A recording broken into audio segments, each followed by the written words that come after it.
আমি ছোট থেকেই খেলাধুলা খুব পছন্দ করি। আর খেলাধুলা খুবই আমার পছন্দের একটা জিনিস।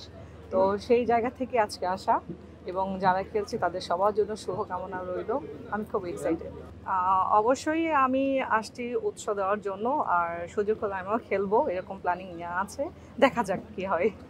আম আমার দেশের বাইরে কথা চলছে বাট প্রিপারেশন চলছে। এখনো দেশের বাইরে যাওয়া যদি চলেও যাই আমি একবারে তো দেরি আছে ২-৩ বছর পরে আরকি।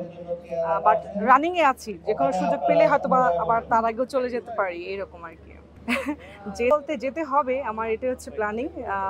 চলে যাব না হয়তো কোনো এক সময় আবার ব্যাক আসবো। বাট সবাইকে আমি অনেক মিস করব। আমার যারা হচ্ছে কলিগ আছে, যারা আমার সার্কেল আছে, ফ্রেন্ড সার্কেল সবাই অনেক ভালো, আমাকে অনেক ভালোবাসে। আমিও তাদের অনেক ভালোবাসি অ্যান্ড সবাইকে অনেক মিস করব। আমার মনে হচ্ছে এবারে সেলিব্রিটি লিগ খুব ভালো জমবে এবং যারা খেলছে বা যাদেরকে দেখছি খুব ভালো করবে। অনেক নিউ এর আগেবার তো দেখেছেন অনেক সেলিব্রিটি আমাদের বড় বড় আর্টিস্টরা ছিল। আর এইবার সব জুনিয়র পার্সনরা এরা তো অবশ্যই মাস্ট ভালো খেলবে আর কি বোঝা যাচ্ছে।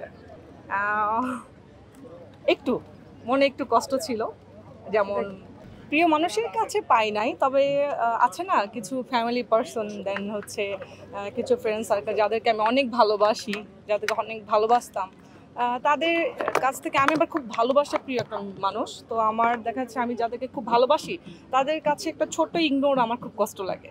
তো সেই জায়গা থেকেই হয়তো বা চলে যাচ্ছি। এটা হতে পারে আমার ফ্রেন্ড সার্কেল, এটা হতে পারে আমার ফ্যামিলি, এটা হতে পারে আমার কোনো রিলেটিভ। আমি দেশ নিয়ে এটাই বলবো, আমার যে দেশেই যাই না কেন আমার বাংলাদেশ আমার কাছে সবচেয়ে প্রিয়। আর এই দেশে থেকে খাওয়া চলাফেরা সব কিছুতেই হচ্ছে, যেহেতু এটা আমার জন্মভূমি, সো আমার দেশ সবার আগে। তারপর দেশ ছেড়ে চলে যাবো, দেশের জন্য খুব মায়া লাগবে। আর আসলেই হচ্ছে কিভাবে কি সেটেল করবো এখনও মানে নিজে গুছিয়ে উঠতে পারছি না। তবে চলে যাওয়ার সব কিছু প্রিপারেশন রেডি আছে, জানি না কি হবে।